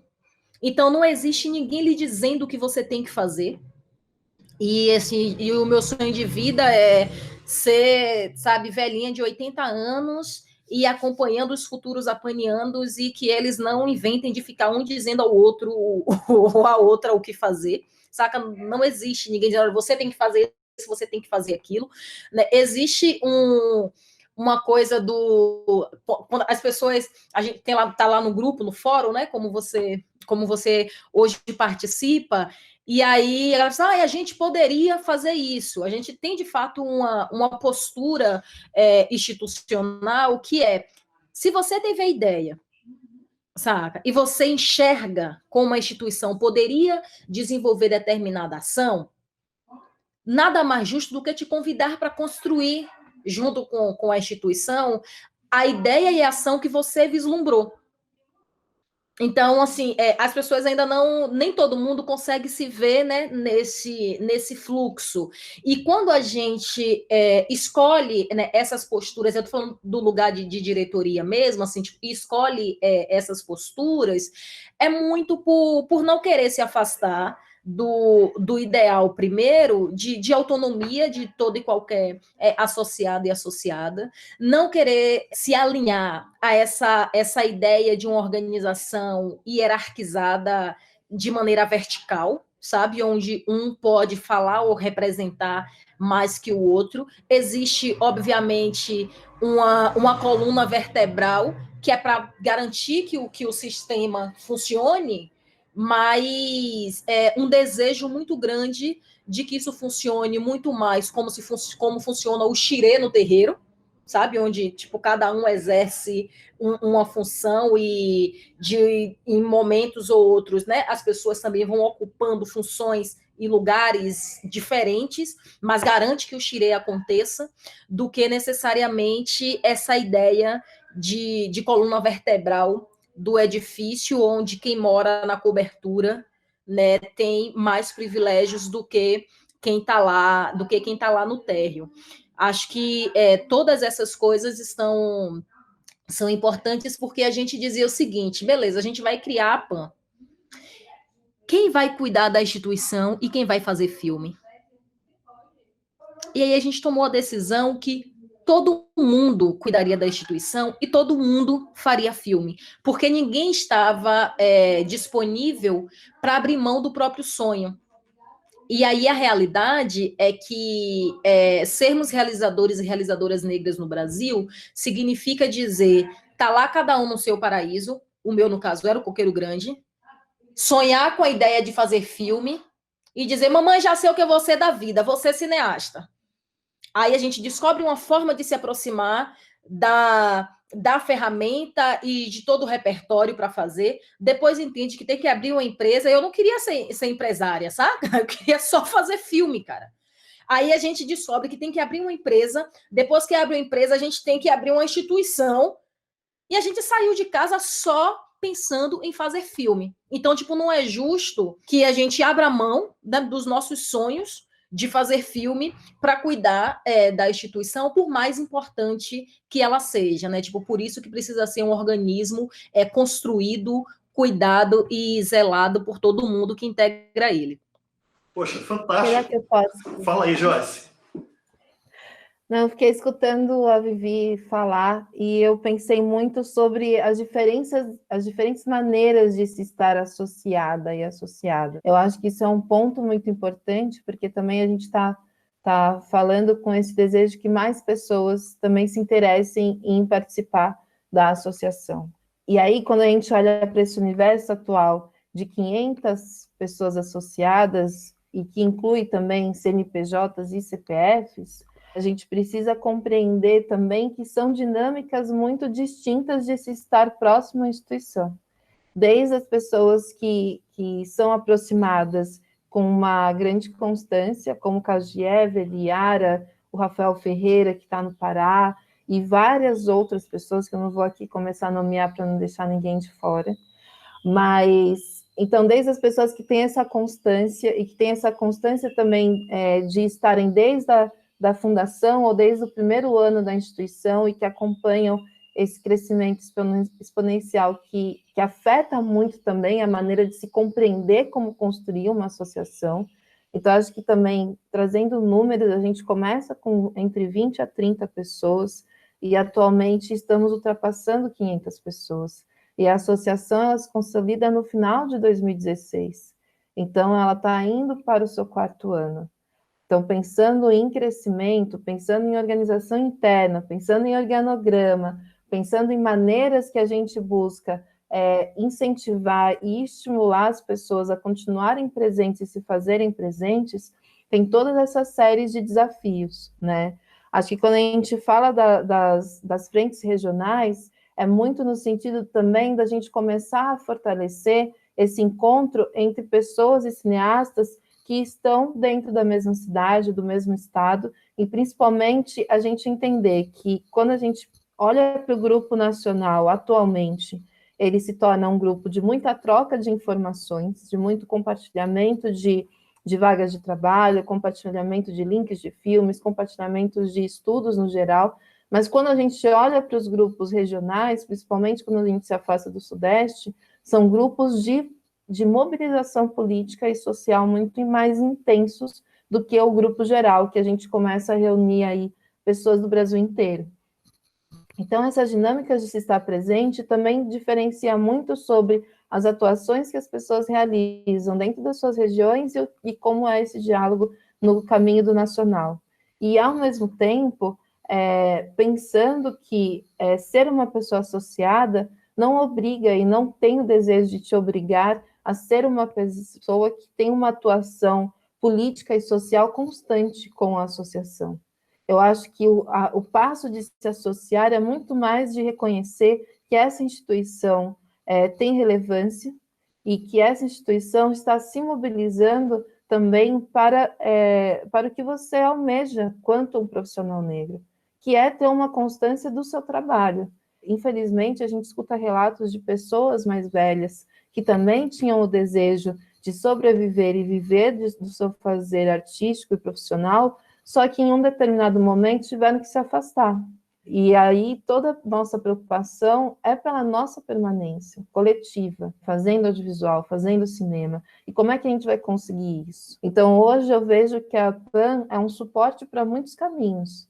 Então, toda esse universo de pessoas associadas, de produtoras, de coletivos, de regiões, precisam ver na PAN como um suporte para a permanência delas dentro desse espaço, dentro do fazer audiovisual, muito mais do que uma concorrente. Eu acho que as coisas foram se compreendendo com o passar do tempo, que a PAN não tem e nem almeja ser uma produtora concorrente de nada ou ninguém, mas ela almeja poder fortalecer o seu fazer profissional, fortalecer o seu coletivo, a sua produtora, aí na oferta de caminhos do que a gente pode alcançar quanto coletivo, né? Acho que além da gente olhar para as experiências de outras associações, no momento da formação, a gente teve um papel muito importante do Aloysio Letra, que foi o que ele compartilhou do movimento cultural da periferia de São Paulo, e da maneira como esse movimento foi suporte para tantos coletivos e tantas produtoras periféricas de São Paulo se unirem para um propósito maior, que chegou a ser a consolidação de uma lei de fomento à periferia, que hoje em dia garante um investimento de mais de 8 mil milhões de reais ao ano, ou deveria garantir, né, se os prefeitos respeitassem mais isso, mas por lei se garante um investimento de mais de 8 milhões de reais ao ano para esses produtores periféricos de uma cidade tão heterogênea quanto é São Paulo. Então, essas trocas, e eu acho também importante pontuar o diálogo constante da APAN com outras entidades, seja a API, a Abrave, a ABD, a ARPRO, a Sindicine e outras entidades do setor, para também a gente representar os interesses desses profissionais. Então, quanto mais pessoas se associam, mais a gente se fortalece quanto uma entidade relevante para o setor. Então, acho que o se associar é muito nesse caminho. E aí, a gente, como a Vivi trouxe, a gente tem esse desejo mesmo de promover a autonomia, da pessoa compreender como eu quero participar. Você pode escolher. E você pode escolher quando você quer participar, quando você quer estar mais próximo. Não é uma coisa impositiva, não é uma associação tarefeira. É uma associação que você pode estar próximo só na ação de troca constante no WhatsApp, seja lançando as suas dúvidas, seja compartilhando o seu trabalho. Eu acho que uma coisa que acontece a partir do momento que a pessoa se torna uma associada é que, ao invés de citar 5, 10 cineastas ou profissionais negros, ela começa a dizer, olha, eu não consigo mais fazer uma lista para você de pessoas. Eu não consigo mais dizer quem são as pessoas pretas, porque eu não tenho essa obrigação. A gente é um universo de pessoas, a gente é uma população. Você vai perguntar o nome de todas as pessoas da população negra? Não, então não pergunte o nome das pessoas da população do audiovisual negro. Não existe mais lugar para se fazer isso. E a associação é muito nesse sentido. Não existe mais espaço, a partir do momento que você se torna uma associada, de você se sentir solitário ou de você se sentir em um grupo restrito de pessoas. Você começa a compreender que há uma rede, essa rede já existe, e eu estou fazendo parte dessa rede. Eu acho que isso é um sentimento muito importante, que vem muito do que a Ever disse também. Estou fazendo parte desse todo e eu estou começando a conhecer esse todo de uma maneira muito mais aproximada. Oh, lindo demais isso que vocês falaram. É um exercício constante que vocês estão... Exercício também formativo de aprendizagem com erros e essa preocupação de cidadania. É uma coisa muito forte que vocês falaram, assim, essas ideias, né? Quando a Vivi fala que é uma coisa nova, a pessoa chega, tem uma autonomia. Foram quase 2 anos, né, de gestação antes do pré-CNPJ, né? O pré-natal foi gigante, né? E a preocupação de manter. A preocupação de manter a PAN é uma coisa... É necessária que ela se mantenha.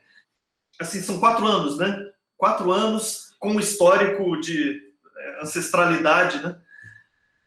E aí vem a tal da pandemia, que é um desafio prático. Vocês falaram muito da coisa prática também, da coisa filosófica, da cidadania e da coisa prática. E como que está essa... Poxa, no meio da maturação, né? A maturação constante da PAN, que é uma coisa linda. Aí vem a pandemia, que vem o problema da internet, aí vem a estrutura do Brasil, que a internet é caríssima, que tá aqui a gente, né? Aproxima de um lado, mas desagrega de outro, por questão tecnológica, né? Estrutural. Queria saber como é que vocês estão pensando, porque também a gente não sabe até quando que vai ficar assim. Quem que meio que se afastou porque não tem internet em casa? O que vocês notaram dessa questão e o que vocês veem um pouco mais para frente? Mauro, tem uma questão, é que a população negra no Brasil vive na iminência da sobrevivência. Então, quando a pandemia chegou e o isolamento social ele foi decretado em 17 de março, 20 de março a gente já estava em diálogo com associados e associadas que já estavam desesperados, sem saber como garantiria o aluguel e o rango na mesa de abril. E aí, assim, a realidade não deixou a gente tomar o susto do e agora. A gente tinha que ter resposta para o que estava acontecendo, tipo, 3 dias depois de decretado o isolamento social. Tipo, eu lembro que, tipo, eu e Joyce e o Renato especificamente, a gente trocava zaps, tipo, na madrugada, porque a gente, de fato, estava com dificuldade, tipo, de dormir até elaborar algo que a gente pudesse apresentar como alternativa, e entendendo esse nosso lugar de os 3 estão em São Paulo, os 3 têm internet em casa, os 3 saberiam exatamente como era que ia comer em março e abril. Maio a gente já não tinha tanta certeza assim, mas a gente precisava dar respostas, né? E aí, num primeiro momento, a gente percebeu e recebeu muito pedido mesmo de ajuda no sentido de pensar junto, né, alternativa para suporte psicoterapêutico. Né? Essa é uma coisa que acontece desde o início da PAN. Né, tipo, no surgimento da instituição, e acho que é louco lembrar disso agora, muitos de nós que estávamos no início da PAN, a gente se juntou para uma primeira ação política audiovisual chamada Projetaço 111. Foi exatamente no momento que os adolescentes tomaram 111 tiros no Rio de Janeiro. Ficamos todos perplexos, e aí foi aquela coisa de que a gente precisa fazer alguma coisa, a gente precisa fazer alguma coisa, a gente precisa fazer alguma coisa, e muita gente preta começou a se questionar para que existia o audiovisual, né? Assim, como que a gente contribuía com o primo, com o irmão, com o vizinho, ou com a gente mesmo, diante da iminência de tomar um tiro ou tomar 111 tiros na testa. Sabe? E aí a gente decidiu fazer o Projetaço 111, acionamos uma rede gigante de realizadores e realizadoras no Brasil inteiro, produzimos um vídeo manifesto que está na rede até hoje, depois você pode dar uma olhada e trazer ele aqui para cobrir, já que a gente está gravando mesmo, né? E aí a gente garantiu esse vídeo manifesto em uma data específica, que eu não me lembro mais qual foi a data, em uma data específica, tipo, no mesmo horário, em várias capitais do Brasil, realizadores e realizadoras negros do audiovisual foram para lugares estratégicos em suas capitais, onde tinha estruturas físicas do Sistema Nacional de Justiça para projetar o vídeo manifesto. Então, assim, a gente, aqui em São Paulo, a gente foi para a Luz, ali no complexo da... É DEIC, Renato? O nome... Mas era onde tinha o DOI-CODE. Não, a gente foi na ouvidoria, tá? Ali na Luz. E aí, lá na rua, a gente projetou também, né? Foi na Secretaria de Justiça, lá no... A gente terminou na Secretaria de Justiça do Estado. A gente começou ali na Luz, onde é a ouvidoria, né? Polícia Militar. E na ouvidoria da Polícia Militar. E, assim, eu lembro que quando a gente chegou, tipo, na ouvidoria, eles têm um murão, tipo, branco, lá, uma tela maravilhosa. E aí a gente projetou, e o vídeo manifesto, ele começa tudo preto, e você escuta primeiro disparar de tiro. Brasil, Rio de Janeiro, 28 de novembro de 2015, mês da... E aí a gente estava lá, tipo, e os policiais estavam lá dentro, de repente eles escutam o barulho de tiro, e óbvio que saíram de sentinela, né? Digamos assim, para ser delicada. E estávamos todos lá, tipo, projetando um vídeo. E aí, óbvio, fomos abordados, aquela coisa toda, e não pode, nananã. A gente é coringa, né? Tipo, além de cineasta, eu sou advogada, tipo, a minha companheira à época também era advogada, então aí a gente foi à frente, antes de falar nossos nomes, puxamos a carteirinha da OAB, morrendo de medo, admito, mas balançando a carteirinha da OAB na frente deles, saca? Tipo, já tínhamos dialogado naquele contexto com a Defensoria Pública para cobrir as outras capitais, que não tinha nas equipes alguém que também fosse advogados ou advogadas e advogados disponíveis para acompanhar a ação. E aí, desse processo, a gente interagiu com uma pesquisa que foi muito dolorosa para a gente. Se a gente interagiu com uma realidade, assim, eu lembro de uma reunião aqui em São Paulo que não existia entre a gente um realizador ou uma realizadora que não tivesse conhecido alguém que tivesse sido assassinado pela polícia, ou que não tivesse tido alguém assassinado pela polícia na própria família. Então, tipo, eram dores muito, muito latentes. Em outras capitais, tivemos realizadores e realizadoras que disseram: eu não aguento lidar com esse tema, porque quando eu lido com isso, é o meu irmão, é o meu primo, isso me machuca demais, me desculpem, mas eu não vou conseguir ir até o final na ação. E aí, nesse contexto, a gente entendeu a importância de aproximar a rede de psicólogos e psicólogas negras, sabe?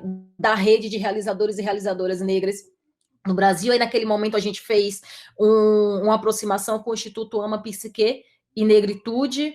Aí, tipo, de pronto, assim, eu lembro que da AMA veio a Lucinha para antes da gente ir para a rua, antes de, assim, e isso é importante para a gente entender que, assim, o movimento de mulheres negras, tem um papel preponderante, sabe, no sustentáculo de jovens negros no Brasil que decidem, sabe, desafiar a ordem da atuação política. Então, assim, tipo, quando Lucinha, que é uma militante histórica do movimento de mulheres negras, foi acionada, ela não disse pra gente, ai, é domingo, ai, é sábado, ai, é feriado. Tô tomando café, me ligue depois, saca? Ela respondeu já com um plano de trabalho. Ela respondeu dizendo pra gente, olha, ok, o papel de vocês é fazer o vídeo manifesto. Antes do vídeo manifesto, a gente vai fazer uma roda assim, a gente vai fazer uma roda assada, sabe? E aí, assim, garantiu que a gente entrasse no processo e saísse do processo com a coluna ereta. Sabe, tipo, garantiu com que a galera que foi interagindo com suas dores e fragilidades no processo pudessem ter acompanhamento do Ama Psique e Negritude durante um tempo. Sim. E aí, quando chegou assim, esse momento de pandemia, a gente já tinha também esse background do que a gente tinha vivenciado lá atrás, em 2015, né? E aí, as pessoas lembravam disso também. E aí a gente conseguiu reconectar novamente com a rede de profissionais negros e negras da psicologia para atender a nossa galera, saca? Para atender, inclusive, para ajudar a gente a dizer assim, olha, a gente ainda não sabe exatamente o que vamos fazer, mas a gente vai descobrir uma alternativa juntos. E para descobrir essa alternativa juntos, é importante que a gente consiga cuidar da nossa subjetividade, da nossa saúde mental, da nossa saúde emocional, para que a gente consiga dar respostas para esse momento. Antes de 30 de março, a gente tinha chegado na formulação do FAPAM, né, que é o Fundo de Amparo aos Profissionais do Audiovisual Negro. E aí, pensando no FAPAM, assim, já tinha pipocado ali, no finalzinho de março, muitas iniciativas no Brasil para distribuição de cestas básicas. E a gente passou pelo debate, a gente vai distribuir cesta básica também? E a gente se questionava, tá, mas se a pessoa tem lá o quilo de feijão, o quilo de arroz e não tem um teto, onde é que ela faz? Se ela tem um teto, tem um quilo de feijão, tem um quilo de arroz e não tem o gás, sabe? Como é que ela prepara? E se, tá bom, ela come e tal, e se não tiver água? Como é que ela vai se sentir bem com ela, mesmo se ela não conseguir tomar um banho? E se ela não conseguir ter uma internet, sabe, ou um celular para se comunicar com a família, como é que ela vai se manter sã no momento de isolamento? Então, a gente entendeu que o FAPAM ele precisaria ser um fundo que direcionasse um recurso financeiro, né, específico para a pessoa, e a pessoa tivesse autonomia para decidir o que fazer com esse dinheiro. E aí, antes de lançar o fundo, né, de fato, a gente abriu uma pesquisa, né, interna. Inicialmente seria interna, depois a gente entendeu que a pandemia, obviamente, é um troço que atingiria profissionais negros do audiovisual, independente deles estarem associados ou não à PAN. Então, a gente entendeu que o FAPAM poderia ser para essa população de profissionais, né, tanto associados quanto não associados, porque a gente entende que não se associar também é um direito das pessoas negras que estão no audiovisual e um direito consciente, né, disso, uma escolha consciente. E aí, a partir dessa pesquisa, a gente conseguiu ter um retrato de quais eram as necessidades primeiras. Então, assim, a gente fazia perguntas do tipo, até quando você tem recursos? A gente partia ali do primeiro retrato de que a pandemia duraria, ou de que o isolamento social duraria 3 meses. Né? Tipo, nesses 3 meses, até quando você tem recursos em caixa para dar conta dos 3 meses? Quando acaba? Sabe? A partir de quando... Quem não vai ter problema em momento nenhum nesse percurso, para a gente começar ali a separar o joio do trigo e entender quantas pessoas e como a gente poderia ajudar as pessoas. E foi a partir dessa pesquisa que a gente chegou nesse lugar de que fazia mais sentido direcionar um apoio financeiro. Aí, óbvio que esbarramos no lugar que foi... Beleza, agora onde é que a gente vai buscar o dinheiro, né? Porque a gente não tem dinheiro. Sim, muito legal toda a formulação e tal, vamos ter um fundo com dinheiro, mas é importante ter o dinheiro para o fundo. E aí foram 2 ações que a gente imaginou inicialmente. fazer um levantamento interno entre obras de realizadores, que a gente pudesse dialogar com players, com plataformas e afins, para licenciar essas obras, e com o dinheiro do licenciamento, a gente garantiria, né, um retorno para o realizador, que é detentor da propriedade, e aí a gente já estava, né, dando conta daquele cabra ou daquela cabra ali, e uma outra porcentagem vem para o FAPAM para a gente ajudar os outros profissionais, porque tipo, uma coisa é a gente pensar da forma como o audiovisual impera no Brasil, um diretor, uma diretora que tem os direitos patrimoniais sobre sua própria obra. E o elétrica, sabe? E o contra-regra, que até contribui para aquela obra, mas o direito patrimonial não é dele, então ele não teria como liberar essa obra para licenciamento para ajudar os outros. E o outro caminho foi bater na porta mesmo das grandes empresas e dizer assim, olha, existe o FAPAM e a gente está contando com doação nesse momento. E aí dizer para você que tipo, hoje tipo, o recurso que gira no FAPAM, que a gente consegue apoiar aí, tipo, 20 famílias inicialmente, das 350 que está na fila, gira com recurso das obras de realizadores. Porque as grandes empresas disseram para a gente, desculpa, a gente não tem como pensar nessa situação agora, porque a pandemia pegou todo mundo de calça curta, então eu preciso dar conta daqueles profissionais que já estavam previamente contratados para as minhas produções, e coisas nesse sentido que a gente foi ouvindo, né? Tipo, muitas e muitas e muitas negativas. Então, não existe de fato, um comprometimento e um compromisso do mercado audiovisual no Brasil com profissionais negros. Então, assim, tipo, enquanto eles conseguem, sabe, acessar essa força de trabalho, e assim, e daquele jeito que a gente conhece, é o que interessa. Pensar na manutenção e na existência, tipo, dessa galera em momentos de crise, se não existir um contrato, e aí, como o Hever lembrou, assim, na sociedade burguesa, né? Se não existir um contrato dessas empresas com aquele corpo preto, elas não se sentem responsáveis pelo bem-estar desse corpo preto. Então, por isso, a nossa briga pela inserção cada vez mais de profissionais negros no audiovisual em posições mais dignas é tão necessária. Porque em um momento de crise como essa, tipo, quem está com o poder econômico vai tentar dar conta de quem está debaixo do seu guarda-chuva, única e exclusivamente. E hoje não é a população de profissionais negros que estão no guarda-chuva das plataformas de streaming, das grandes empresas de produção das narrativas audiovisuais no Brasil. Não somos nós, assim, em nenhum elo da cadeia produtiva do audiovisual do Brasil, assim, não somos nós. Então, a gente tem conseguido dar uma resposta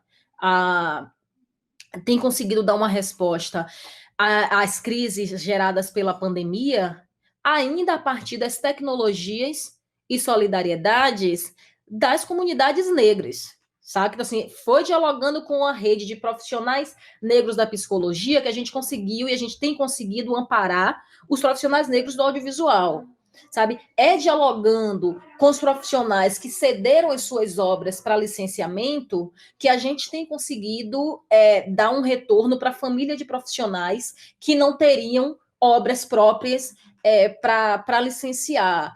A gente foi entendendo, assim, a PAN demorou um tempo para ocupar a rede com um conteúdo programático, por exemplo, porque a gente estava lidando com essas questões que era, velho, eu preciso garantir que o parceiro e a parceira não pire, porque a pandemia vai passar. E é importante que a gente continue existindo quando ela passar, sabe? A gente estava tentando lidar com a coisa do como é que a gente garante mesmo o teto e a comida da galera. Quando o Estado começou a dizer que ia escolher quem era que recebia leito, se o mais velho ou se o mais novo, a gente começou a pirar, velho, se Léa Garcia abre a janela e o Covid vem. Sabe? Se Pitanga abre a janela e o Covid está lá dançando para ele. Sabe o que é que acontece se Zezé Mota... E a gente começou a pensar, tipo, nas nossas referências. A gente falou assim, velho, a gente precisa... como é que essa galera tá vivendo agora nesse momento de isolamento social? Porque aí a gente começou a se dar conta que referências, mesmo as referências idosas não negras, estavam aparecendo, né? E onde estavam as nossas, que mesmo que integre aí esse imaginário do audiovisual nacional, mesmo, e aí eu tô falando de Léo, eu tô falando de Pitanga, que trouxeram palmas de ouro pro Brasil, sabe? Então, assim, por que não estão sendo amparados nesse mainstream? Aí a gente começou a pensar, vamos pensar lives para dialogar, tipo, com a nossa galera, trazer uma proposta programática também nossa a partir do perfil da APAN. Então, assim, as respostas, elas têm sido construídas todo dia, muito a partir de onde o nosso calo está apertando, de maneira bem franca e objetiva. Uau! Sim, a pandemia vai acabar e eu espero que agora tenha a pandemia no Brasil, né? Que se alastre no Brasil. Minhas caras, meu caro, a gente já está meio que já terminando. Eu queria deixar as últimas palavras com vocês e também a Viviane, ela deu um pequeno spoiler, uma coisa muito forte que eu queria deixar também junto com essa fala por que vocês ainda trabalham com cinema, com audiovisual? Por quê? Para que, né? Junto com essa fala final, eu queria saber de vocês. Renato, quer começar? Eu estou formulando ainda. Ah, tá formulando?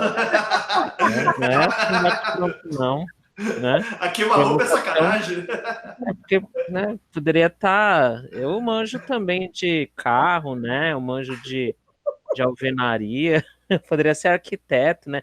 Aliás, meus personagens, eles são muito arquitetos, né? Tem muito personagem que eu escrevo que é arquiteto. Tô formulando ainda.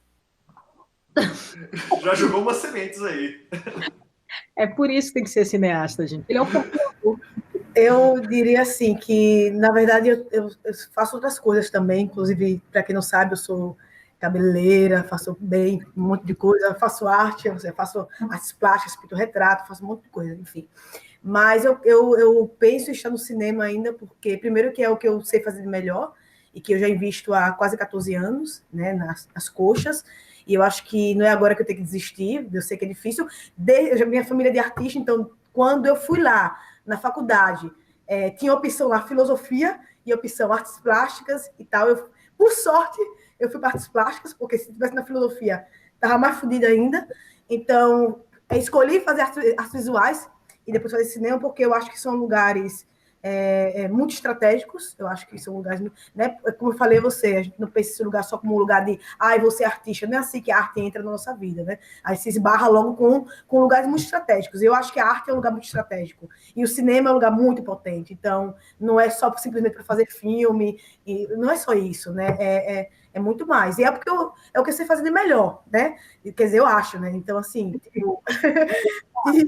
e eu acho que fazer cinema não é só fazer filme, é fazer um monte de outras coisas.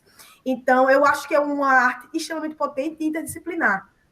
E por isso que eu faço cinema, porque com a teoria de Pitágoras, eu consigo relacionar a teoria de Pitágoras ao cinema. O cinema se relaciona com tudo no mundo. E é a plataforma do futuro cibernético, sabe, metafísico, afrofuturista, entendeu? Eu acho que é o cinema. Enfim, eu faço porque eu sofro, né? Eu sofro muito, né? No cinema. Eu consigo... Viviane, eu sofro, entendeu? A existência pesa.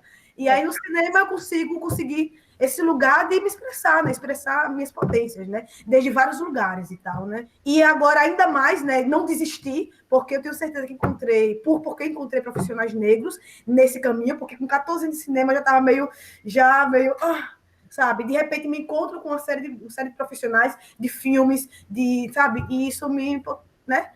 Espero que mais 14 anos para frente, e um pouco mais, inclusive. 14 é pouco, viu? Eu acho que até os 80, que eu sinto. Eu sinto Então, que eu vou ficar velhinha. o filme dos 80 é. Vai rolar. Então, eu quero estar lá fazendo filme, entendeu? Falando, não, quase sem voz, entendeu? Mas eu quero estar aí. E eu acho isso, que é um lugar estratégico, muito estratégico. Inclusive, dizem até que os cineastas são os filósofos do século XXI. Então, Olha, e somos os melhores, somos filósofos pretos, inclusive, entendeu? Então, é isso. E eu queria só dar um acrescentozinho rapidinho, porque você falou sobre uma coisa que eu achei importante, né? Essa coisa desse medo que a gente está tendo de, antes a gente não tinha, aí conquistamos politicamente essas conquistas que a gente teve, e agora a gente não tem novamente e tal. Eu sempre penso, de maneira lógica, para poder sobreviver dentro de uma lógica que é minha, de sobrevivência aqui. Existe um bolo, né? Existe um bolo grande.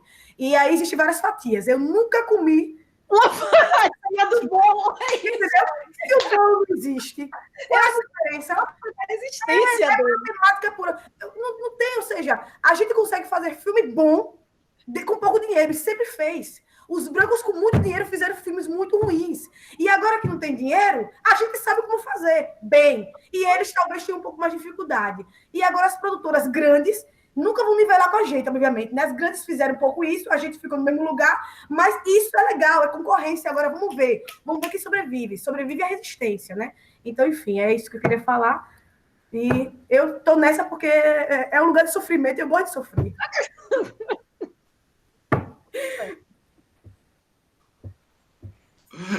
Adorei. Subiu o sarrafo. Quem mais? Eu queria, então, aproveitar e pegar o gancho do que a Everlane estava falando sobre, para mim, o que continua me instigando na produção audiovisual, no cinema, na televisão, nas novas mídias do audiovisual, que, na verdade, é o que eu estou pesquisando agora, né? Essa expansão do campo do audiovisual, é porque eu acredito exatamente nisso. Eu acredito que o audiovisual é a linguagem, né? É a principal forma de linguagem que a gente já usa hoje, e no futuro é o que vai dominar em termos de comunicação. Eu acho que cada vez mais a gente vai se comunicar através de audiovisual, tanto pessoalmente, profissionalmente, intelectualmente, filosoficamente, artisticamente. A nossa produção de conteúdo audiovisual, ela permeia a nossa vida cada vez mais, e é isso que me interessa. Eu quero trabalhar com isso, eu quero trabalhar com a vida, eu quero trabalhar com esse audiovisual que está na vida, e que está nos envolvendo o tempo todo, e que nos faz refletir, e que hoje, dentro de uma pandemia, é através do audiovisual que a gente está aqui se comunicando. A gente, às vezes, não para pensar nisso, mas todas essas relações mediadas, né? A gente tem uma câmera, a gente tem um microfone, a gente tem um sistema de internet. Isso é audiovisual. O que a gente está fazendo aqui hoje é produzindo conteúdo com recursos do audiovisual. Então, me interessa continuar trabalhando com esse audiovisual, o audiovisual que está na vida, é o audiovisual que permeia tudo, e que eu acho que vai continuar e vai seguir permeando cada vez mais, porque a gente não tem mais como se desvincular. E o fato da gente estar nessa pandemia só evidenciou ainda mais isso. O quanto a gente está se comunicando por meios audiovisuais. Eu não preciso nem fazer um filme para estar usando os meios audiovisuais hoje. As famílias estão se comunicando por meio audiovisual. E é essa reflexão, esse permear do audiovisual na nossa vida que nos interessa, pelo menos que me interessa particularmente. E é por isso que eu sigo uma apaixonada por produção audiovisual, e não quero arredar o pé também, gosto de sofrer e quero ficar, e quero continuar nessa, e seguir muitos anos ainda nessa. Maravilha! Vou falar, acho que bem rapidinho, escutando o que o Rê estava falando no início, eu acho que eu continuei no audiovisual porque eu não preciso escolher ser uma coisa, sabe? Quando a gente trabalha com cinema, a gente tem esse grande privilégio de não precisar escolher ser uma coisa, né? Então, como o audiovisual, como a Liara trouxe, está atravessando tudo hoje em dia, a gente também acaba sendo atravessado por interesses mil, seja pela arquitetura, quem não fica pirando em óptica, quem não fica pirando nas propriedades do som, quem não fica pirando na arquitetura, no espaço, na historicidade, na sociologia, na política, você começa a se sentir cada vez mais a necessidade de estudar, E essa formação, ela é muito constante. Então, eu também me imagino muito velhinha, se for permitido, fazendo audiovisual a lá Manuel Oliveira, mas agora na versão preta, tipo a Léa, continua aí, o Antônio Pitanga continua gravando, o Antônio aí que vai vir com um filme novo, que acho que é muito diferente do que ele a gente já viu ele antes, então acho que o audiovisual, esse cinema nos estimula, né? E por isso que acaba sendo essa questão filosófica também, você começa a ter outra perspectiva sobre a sua vida, sobre o seu fazer, e você deseja também compartilhar essa perspectiva com muitas pessoas ao seu redor, né? Acho que é sempre esse desejo muito grande de compartilhar conhecimento e coisas que você vai descobrindo, e eu tenho percebido que eu tenho conhecido outras cidades de outros países, muito na perspectiva do cinema, que é outra coisa, né? Não é turismo. Você vai para um lugar e você, quando tem que trabalhar nessa cidade, você conhece coisas que às vezes nem os locais conhecem, porque você está indo para trabalho e você está indo já com a proposta de garimpar história, de garimpar lugares, de garimpar imagens, né? E acho que esse é um caminho super interessante, esse estímulo constante eu gosto e acho super relevante. E sobre a pandemia, assim, tudo que a gente tem conversado muito é com a preocupação continua com a mesma preocupação, que é da permanência, e também de pensar como que a gente pode auxiliar as pessoas com todas as orientações de biossegurança, como a gente pode auxiliar no compartilhamento de fundos que estão abertos, fundos emergenciais, que atendam o nosso perfil de realizadores. E para além dos realizadores, né, a gente consegue buscar os profissionais mais pelo caminho do FAPAM, mas também desejando garantir a biossegurança deles, né? Então, como é que a gente pode compartilhar protocolos, compartilhar experiências de outros países, mas também compreendendo que o BAC vai vir por alguns meses, talvez por mais alguns anos. E aí que pega também o fato da gente cada vez mais se comprometer na contratação de pessoas negras. Acho que quem tem a possibilidade, o poder de decisão dentro da sua área de trabalho, seja junto a uma outra produtora, seja com a sua produtora, seja na formação da sua equipe, se comprometer em indicar e contratar pessoas pretas é fundamental nessa hora.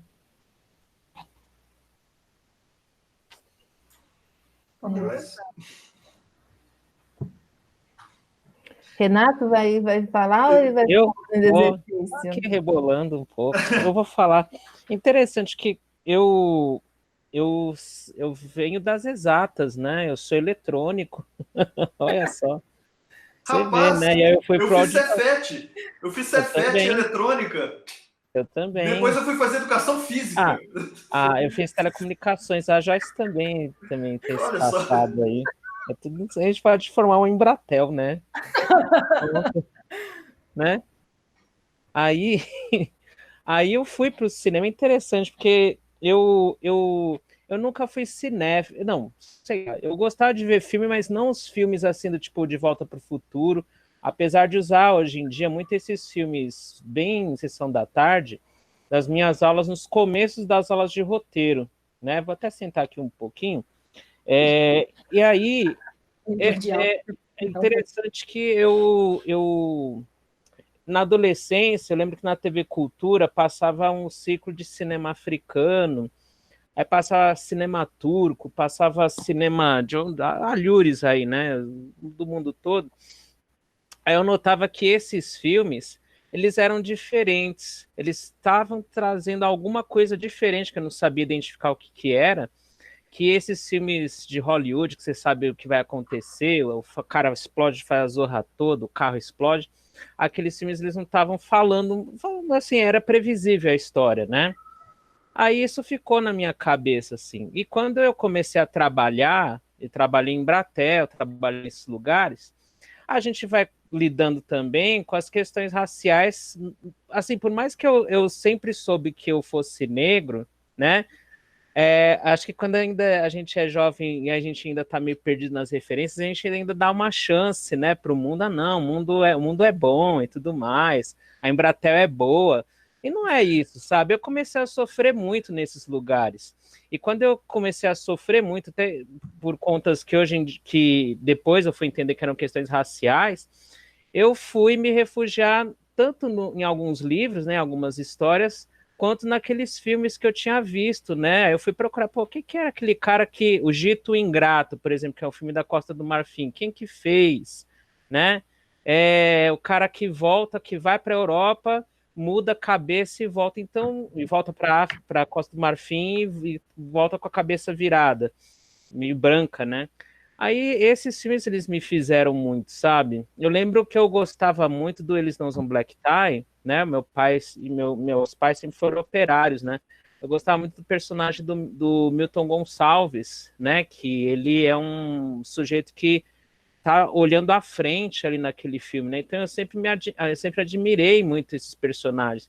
E aí, na medida que essas angústias foram trabalhando em mim, eu entendi que era necessário representar a história da minha família, que é migrante, né, de Pernambuco, indígena e preta, né, e branco nordestino também, né?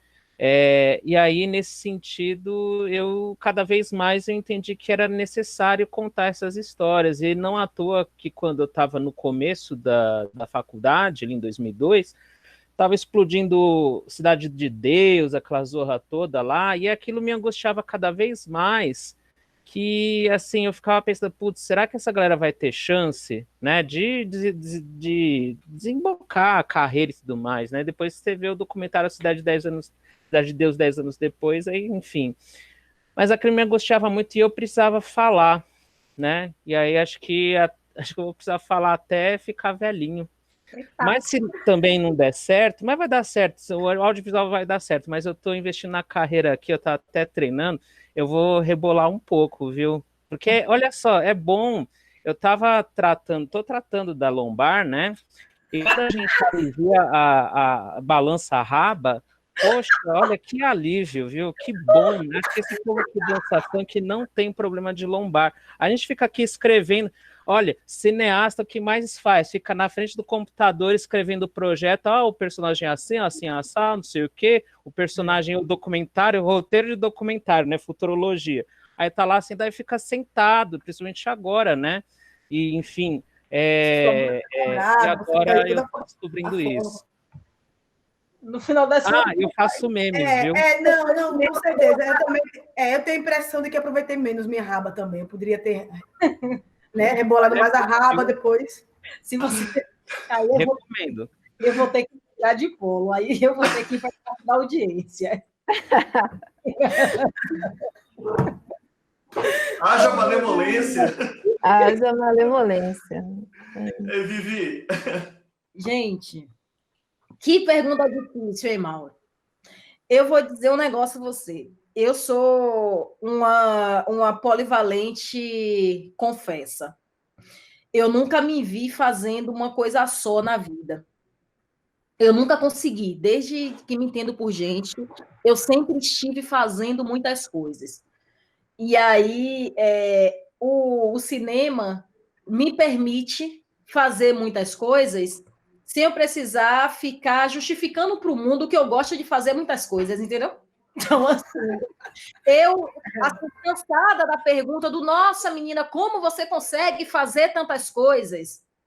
Tipo, no cinema, quando eu comecei a fazer cinema, essa pergunta desapareceu, porque aí eu virei, ela faz cinema, saca? Então, assim, a gente para de responder a essas questões, mas eu tentei teatro, eu não me adaptei à liquidez do teatro, sabe, assim, tudo era fluido demais, e aí eu já sou de peixes com ascendente em peixes, então eu tive muito medo de me derreter no teatro, real, fiz, e aí não dei conta, fui para música, e aí estudei cavaquinho, tipo, durante um tempo, mas naquele momento, tipo, tava todo mundo querendo aprender, mandei meu cavaco chorar, e aí eu tava aprendendo chorinho, sabe? Eu queria demais aprender todo o repertório do Pixinguinha, eu estava, sabe, entregue ao piano de Chiquinha Gonzaga, e eu queria trazer aquilo para o cavaquinho,